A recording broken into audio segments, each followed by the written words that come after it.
Can you talk a little bit about what this looks like now that we're seeing bans that are affecting blue states where it's still legal within the state, but now there's this sort of executive order that is unenforceable but enforceable? Can you talk a little bit about that and how we can still make sure that we're taking care of our families? Yeah. So fortunately, blue states, I live in one. Our governors, our leaders, at least I know for mine in Maryland specifically, have been very vocal in that they're like, we're not fooling with whatever they're doing over there. We're good. They're going to make sure that we still have our resources and everything that we need. But as we know, red states are not just full of racist MAGA people. They're full of people we love. I always talk about the fact that the majority of Black Americans live in the South, where things are very, very red. I'm from Tennessee. I'm from a red state myself. And I would hate it if the rest of the country, because I feel like there's been this rhetoric of, well, I'm in a blue state and I'm good, then y'all should just move. Well, it's not easy for everybody to just pack up and move, for one. I encourage it if you can. If you can relocate to a blue state, highly recommend it for sure. But that's not the reality for a lot of people. We keep talking about being rooted in reality. Let's be rooted in reality. That's not it.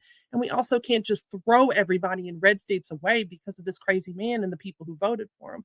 And so I know I stay connected with all of my family down in Tennessee, friends, everybody there. If you can get medications in your blue state and get it to your family and friends in red states, that is an immediate action that you can take to help people right now. If you know that you've got expanded Medicaid in your blue state, but they're about to cut Medicaid in this red state for your family member, and you can say, you know what, let me see if I can get an inhaler prescription, go ahead and get it and send it. And I know that sounds, I'm not a doctor. I'm not a pharmacist. I can't give medical advice. But we're in tough times right now. And I think it would be perfectly moral and ethical to do that and try to get those resources to them. If you can open your home, if you're in a safer area where if they need a medical procedure or something done, if you can open your home to your loved one, to your friend, to help them out, and just make sure to stay in touch. And then at the same time, make sure that you're just finding community resources. I got a mom group.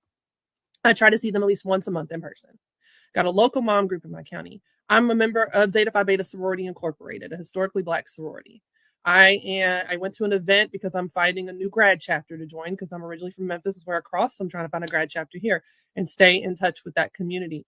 The comedians who I perform with all the time, right? Those in-person connections are going to be so important for that community support and care. And people have got to learn to go out and make friends again. I think COVID made it hard